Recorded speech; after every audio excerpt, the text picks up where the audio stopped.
আসসালামু আলাইকুম রহমতুল্লাহ।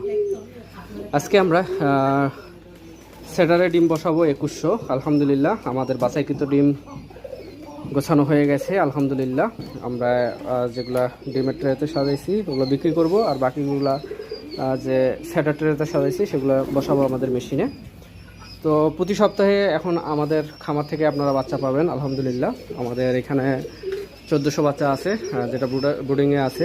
এখানে বাচ্চা 1400 বাচ্চা আছে, এদের বয়স 4তম দিন, এবং এখানে আছে 9তম দিন বয়সের এক কথায় 9 দিন বয়স আছে আমাদের প্রায় 1000 বাচ্চা, এবং প্রতি সপ্তাহে আমাদের 1500-2000 করে বাচ্চা উঠতেছে আলহামদুলিল্লাহ। আপনাদের যাদের কোয়েল পাখির বাচ্চার প্রয়োজন তারা আমাদের সঙ্গে যোগাযোগ করুন। তাছাড়া আমাদের কাছে পাবেন আপনারা রানিং ডিম পাড়া কোয়েল পাখি, যেগুলো নিউ রানিং আসছে, এক কথায় ডিম পাড়া শুরু করছে, এবং মাংসের জন্য রেডি কোয়েল পাখি। আপনারা যে যেমন যে বয়সী কোয়েল পাখি চান না কেন বর্তমানে